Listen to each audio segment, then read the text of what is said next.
ప్రస్తుతం మనతో పాటు సీనియర్ జర్నలిస్ట్ జగదేవ్ గారు ఉన్నారు. నమస్తే సార్. నమస్తే అండి. అయితే ఆంధ్రప్రదేశ్ సీఎం జగన్మోహన్ రెడ్డి గారిని కరోనా వైరస్ కన్నా చాలా డేంజర్ అయిన పర్సన్ అని చెప్పేసి చాలామంది రాజకీయ విశ్లేషకులు కానీ కొంతమంది రాజకీయ నాయకులు కానీ తీవ్రంగా విమర్శిస్తున్నారు. అలాగే ముఖ్యంగా అతని పార్టీ నుంచి బయటకు వచ్చిన వాళ్ళు కూడా అదే విధంగా అతన్ని విమర్శిస్తున్నారు. సో ఒక రకంగా దీని గురించి అసలు ఏం మాట్లాడుకోవాలంటారు? అంటే ఇంకెవరో కాదు, స్వయాన ఆమె అతని సిస్టర్ వైఎస్ షర్మిల గారు ఈ స్టేట్మెంట్ ఇచ్చారు. అంటే మూకుమ్మడి దాడి జరుగుతుంది ఆవిడ మీద ఒక విధంగా. అంటే అంటే రాజకీయాన్ని రాజకీయంగా చూడాలి, బంధుత్వం బంధుత్వమే, శత్రుత్వం అంటే శత్రుత్వం అట్లాగే చూడాలి ఇప్పుడు కూడా. దాన్ని మరీ పర్సనల్గా తీసేసుకొని ఎప్పటికీ మనమే ఉంటాము, మనమే రాజుల్లాగా రాజ్యాలను ఏలుతాము అని అనేది ఆ రాజరిక రోజులు పోయాయి. ప్రజాస్వామ్యం ఉంది ఇప్పుడు. ఈ ప్రజాస్వామ్యంలో రాజు బంటు అవ్వచ్చు, బంటు రాజు అవ్వచ్చు. ఒక టీ షాప్ నడిపేవాడు ప్రధానమంత్రి అయ్యాడు, ఒక చెప్పులు కుట్టేవాడు అమెరికా ప్రెసిడెంట్ అయ్యాడు, కుప్పులు కుట్టేవాడు కొడుకు. అంటే ఏదైనా సాధ్యం కదా. అంతేగాని నేనే ఎంపరర్గా ఎప్పటికీ ఉండిపోతానని అనుకోవడం అనేది అది భ్రమ. ఇకపోతే రాజకీయాల్లో శాశ్వత శత్రుత్వం ఉండదు, శాశ్వత మిత్రుత్వం ఉండదు. అది బంధాలు బంధుత్వాల్లో కూడా ఎక్కడైనా సరే. ఎట్లా ఒకప్పుడు డబ్బు మనీ గురించి మాట్లాడితే మనీ విషయం వచ్చేసరికి తమ్ముడు పేకాటే అంటారు ఎవరైనా కదా. సో రాజకీయాల్లో కూడా అదే నడుస్తుంది. ఒకే ఇంట్లో అన్న ఒక పార్టీ అయితే తమ్ముడు ఒక పార్టీ, అన్న ఒక పార్టీ అయితే చెల్లి ఒక పార్టీ, తండ్రి ఒక పార్టీ అయితే కొడుకు ఒక పార్టీ, మామ ఒక పార్టీ అయితే అల్లుడు ఒక పార్టీ, ఇలా చాలా చూస్తున్నాం. వాళ్ళు పార్టీల పరంగా దూషించుకోవాలి తప్ప వ్యక్తిగతంగా వెళ్ళిపోకూడదు ఎవరు కూడా. అది మంచిది కాదు. రాబోయే రోజుల్లో కూడా రాజకీయ వ్యవస్థ కూడా అందరూ భ్రష్టు పట్టేస్తుంది అని అంటున్నారు. కానీ అలా భ్రష్టు పట్టడానికి కారకం కూడా ఒక విధంగా మనమే అవుతున్నాం, ప్రజలే అవుతున్నారు. ఎలా అంటే ఇప్పుడు జగన్మోహన్ రెడ్డి గారి విషయంలో తీసుకుంటే షర్మిల గారు ఈ స్టేట్మెంట్ ఇచ్చారు, కరోనా కన్నా వైరస్ అని డేంజర్ అని. ఇప్పుడు అందరూ చెప్పేది ఏంటంటే షర్మిల గారు ఎప్పుడైతే బయటకు వచ్చేసారో ఆ పార్టీలో జగన్మోహన్ రెడ్డి గారు అరెస్ట్ అయిన తర్వాత జైలు జీవితం 16 నెలలో 18 నెలలో గడిపిన తర్వాత పార్టీ పరిస్థితి ఏంటి అనుకున్న నేపథ్యంలో ఏమీ తెలియని ఈవిడ ఒక్కసారిగా మైక్ పట్టుకుంది, జనాల్లోకి వెళ్ళింది, కొన్ని వేల కిలోమీటర్లు నడిచింది. ఓదార్పు యాత్ర అయితేనేమి, సానుభూతి యాత్ర ఏదైనా చేసింది కదా ఆవిడ. 2014 ప్రభుత్వం ఫామ్ చేయకపోయినా ఒక మోస్తరుగా నిలబడి ఆ నిలబడడం వల్ల 2019లో గవర్నమెంట్ ఫామ్ అయింది కదా. అప్పుడు దాన్ని బతికించిన వ్యక్తి ఎవరు? షర్మిల గారు. అవునా కాదా? వాస్తవం అది. విజయమ్మ గారు వాస్తవం. అయితే తర్వాత గవర్నమెంట్ వచ్చిన తర్వాత 2019లో 2020కి ఎప్పుడుకో ఆవిడ ఆంధ్ర వదిలేసి తెలంగాణ వచ్చేసారు షర్మిల గారు. అప్పుడు ఎవరైనా మాట్లాడారా? ఎందుకు వెళ్ళిపోతుందని ఎవరైనా అడిగారా? ఏ కార్యకర్త అడగలేదు, ఏ వైసీపీ నాయకుడు మాట్లాడలేదు, అలాగని ప్రతిపక్షాలు కూడా మాట్లాడలేదు. ఎందుకు వెళ్ళిపోయింది, చెల్లిని వెంటబెట్టేశాడా అని అన్నట్టుగా మాట్లాడినప్పుడు కూడా షర్మిల గారు ఎక్కడ నోరెప్పలేదు. కొంతమంది ప్రతిపక్షాలు మాట్లాడారు, ఆ చెల్లెళ్ళు కూడా వెంటబెట్టేశాడు, బయట పంపించాడు. ఆ వెంటనే విజయమ్మ గారు కూడా వైసీపీ గౌరవ అధ్యక్ష పదవికి రాజీనామా చేస్తున్నాను, నేను ఇకపై నా బిడ్డతో ఉండాలనుకుంటున్నాను, ఇంతవరకు బాబుతో ఉన్నాను, ఇకపై బిడ్డతో ఉండాలనుకుంటున్నాను అని స్టేట్మెంట్. మీరు కావాలంటే చూడొచ్చు, అది ఉంటుంది. అంటే దాని అర్థం ఏంటి? ఆవిడ కూడా షర్మిల గారితోనే వెళ్ళిపోవడానికి సిద్ధమైంది. మరి అప్పుడు ఎవరు వైసీపీ నాయకులు మాట్లాడలేదే? అప్పుడు ఏ వైసీపీ కార్యకర్త స్టేటస్ పెట్టలేదే? ఏ వైసీపీ సానుభూతిపరుడు సోషల్ మీడియాలో ఎక్కడ హల్చల్ చేయలేదే? అప్పుడు వెళ్ళిపోతున్నప్పుడు ఎందుకు వెళ్ళిపోతున్నారని ఆపాలి కదా. అవునా కదా? అయిపోయింది. తర్వాత ఆవిడ ఇక్కడ తెలంగాణ వెళ్ళిపోయింది, ఆవిడ పాటలేవో పడింది, తెలంగాణ వైఎస్ఆర్ పార్టీ అని ఏదో పెట్టింది. పెట్టినప్పుడు కూడా ఇంకొంతమంది ఎలా విమర్శకులు అంటే జగనన్నే చెల్లితో అక్కడ ఒక పార్టీ పెట్టించాడు, అక్కడ కూడా తెలంగాణలో పాగా వేయడానికని కొంతమంది విశ్లేషకులు అన్నారు స్టార్టింగ్లో. తర్వాత ఇంకొంతమంది అన్నారు లేదు జగనన్న బయటికి పంపించాడు కాబట్టి ఆవిడ ఉనికిని కాపాడుకోవడానికి ఆవిడే సొంతంగా పార్టీ పెట్టుకుందన్నారు కొంతమంది. మొత్తాన్ని పార్టీ పెట్టింది.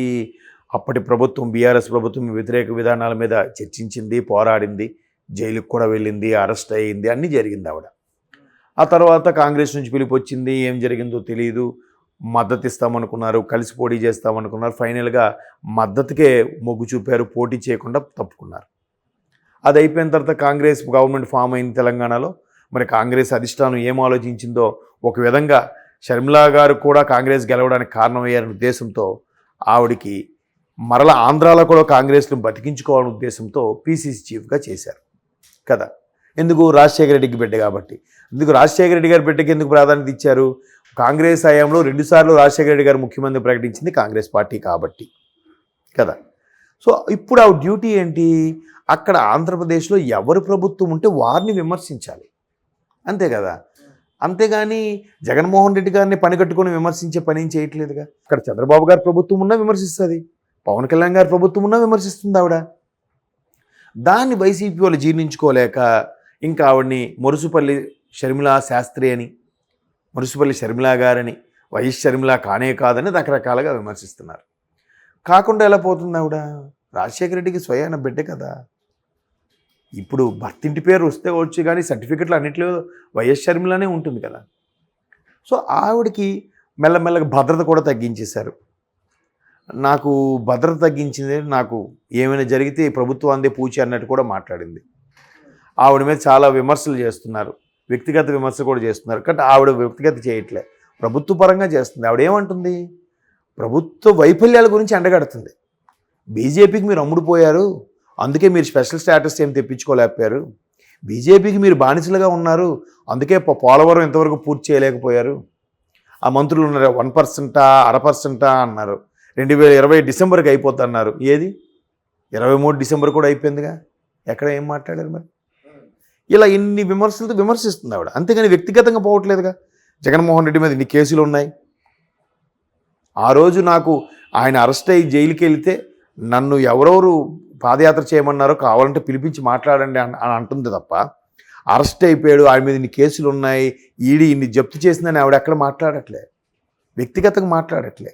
కేవలం మీరు 2014లో ఆంధ్ర విడిపోయిన తర్వాత చంద్రబాబు గారికి 5 ఏళ్ళు అవకాశం ఇచ్చారు, జగన్మోహన్ రెడ్డి గారికి 5 ఏళ్ళు అవకాశం ఇచ్చారు. ఈసారి మా ప్రభుత్వానికి ఇవ్వండి, మా కాంగ్రెస్కి ఇవ్వండి అని అడుగుతుంది. అందరు పాత కాంగ్రెస్ నాయకులందరూ కలుపుకుపోతుంది, ప్రభుత్వం ఫామ్ చేయాలని ప్రయత్నిస్తుంది, అట్లీస్ట్ ఓటింగ్ పర్సంటేజ్ని పెరగడానికైనా చూస్తుంది. ఓకే కదా, ఏమ రైట్? అలా చేస్తున్నప్పుడు ఆవిడని ఇంకా టార్గెట్ చేసి ఆవిడని కింద టీంతో గట్టిగా ఆవిడకి నానా మాటలు అనిపిస్తే బాధతో ఆవిడ మాట అనుండొచ్చు, కరోనా కన్నా డేంజర్ అన్నట్టు.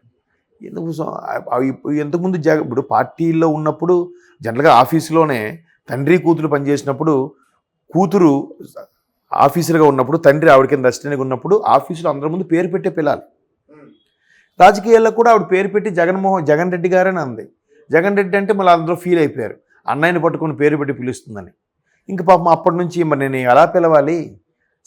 వేదికను సభా గౌరవం ఒకటి ఉంటుంది కదా, సభా మర్యాద అని ఒకటి ఉంటుంది కదా. ఆ మర్యాదలో ఉన్నప్పుడు మీరు నాకు వయసులో చిన్నవాళ్ళే, బయట కలుసుకున్నప్పుడు ఏం తేజ అని మాట్లాడతాం. కాబట్టి సభకు వచ్చేసరికి తేజ గారు నమస్కారం అండి, బాగున్నారని మాట్లాడాలి, అది సభ మర్యాద. అలాగే జగన్ రెడ్డి అంది ఆవిడ, దానికి కూడా వైసీపీ బ్యాచ్ వాళ్ళు విమర్శించారు. ఇంక అప్పటి నుంచి ఏమంటుంది? జగనన్న గారి ప్రభుత్వమే మాట్లాడుతుంది. రాజకీయాలకు వచ్చాక అన్న తమ్ముడు ఉండదు ఇంకా కదా. అలా విమర్శించాక ఇలా అన్నారు. ఆయన కూడా చక్కగా తెలివిగా జగన్మోహన్ రెడ్డి గారు షర్మిలా గురించి ఎక్కడ ఏం మాట్లాడట్లేదు, కింద బ్యాచ్తో మాట్లాడిస్తున్నారని ఎందుకు అంటున్నారంటే, మరి వాళ్ళు మాట్లాడుతాం నేను ఖండించాలిగా. తననేమనొద్దు, నా చెల్లెలు తనకేమనొద్దని చెప్పాలిగా. ఈయన చెప్పపోబట్టే కదా వాళ్ళు మాట్లాడుతున్నారు నచ్చినట్టుగా. కానీ ఈయనేం మాట్లాడుతున్నాడు? నా పార్టీ, నా ఇంట్లో కూడా చిచ్చు పెట్టారు చంద్రబాబు నాయుడు గారు అన్నట్టు చెప్తున్నారు. ఈవెన్ షర్మిలా గారు స్క్రిప్ట్ కూడా చంద్రబాబు గారు ఇచ్చిన స్క్రిప్టే మాట్లాడుతుంది షర్మిలా అని కూడా అంటున్నారు. ఒకప్పుడు పాదయాత్ర చేసింది కూడా చంద్రబాబు గారు చెప్తేనే షర్మిలా పాదయాత్ర చేశారా? పార్టీని బతికించారా? వైఎస్ విజయమ్మ గారు కూడా గౌరవ అధ్యక్ష పదవికి రాజీనామా చేసింది చంద్రబాబు గారు చెప్తేనే రాజీనామా చేశారా? ఏం మాట్లాడతారు అంటే, ఏదో జనాలకి ప్రజలకి మసిపూసి మారేడుగా చేసేయాలంతే కాన్సెప్ట్. కాబట్టి ఆవిడతో వ్యక్తిగతంగా కూడా చేస్తున్నారు. ఆవిడ అదే బాధపడింది. వ్యక్తిగతంగా కూడా నేను వైఎస్ షర్మిలాని కాను, రాజశేఖర్ బిడ్డని కాకుండా ఎక్కడ పోతాను, నా మీద ఎన్నో అలిగేషన్స్ వస్తున్నాయి, ఎన్నో వ్యక్తిగతంగా విమర్శిస్తున్నారు, బ్రదర్ అనిల్ గారిని కూడా ఇందులో టార్గెట్ చేస్తున్నారు. అది కాకుండా కావాలంటే నా తల్లి సాక్ష్యం, మా వదినమ్మ సాక్ష్యం, వాళ్ళని అడగండి. నేను అప్పుడు పార్టీ కోసం ఎంత పని చేశానో, నాకు ఏ పదవి ఆశించలేదు. నిజంగా పదవి ఆశించిన దాన్ని అయితే నా తండ్రి ముఖ్యమంత్రిగా ఉన్నప్పుడే నేను ఎన్నో పదవులు తీసుకునేదాన్ని, అప్పుడే నేను రాజ్యసభ ఏదో అయ్యేదాన్ని. నేను ఎప్పుడూ ఆలోచించలేదు, ఆశించలేదు. ఇప్పుడు నన్ను సెంటర్ చేస్తున్నారు, నా మీద విమర్శిస్తున్నారు. నాకుండే 4+4 ముందు తీసేసి 2+2 వేశారు. ఇప్పుడు 1+1గా పెట్టారు సెక్యూరిటీని. నాకు భద్రత లేకుండా పోయిందని కూడా ఆవిడ వాపోయింది. సో ఇవన్నీ చూస్తే మనకే అర్థమవుతుంది కదా ఎవరి న్యాయం. కాంగ్రెస్ నుంచి అన్న వచ్చే అవకాశం ఉందా సెక్యూరిటీ? కాంగ్రెస్ ఎందుకు ఇస్తుంది?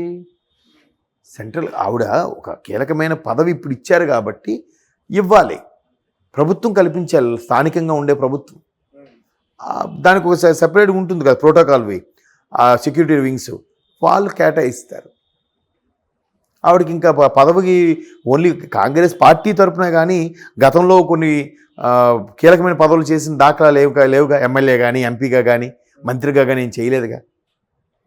కాబట్టి అలా ఉంటే అప్పుడు గట్టిగా ఫైట్ చేసి ఇప్పించడానికి ఛాన్సెస్ ఉంటాయి. ప్రస్తుతానికి పీసీసీ చీఫ్గా ఉంది కాబట్టి ఆ మాత్రమైన సెక్యూరిటీ ఇస్తున్నారు. దాన్ని తగ్గించేశారు ఇప్పుడు వీళ్ళు. ఓకే సార్, ఏదో రీజన్స్ చెప్తూ. Right. Okay sir, thank you so much.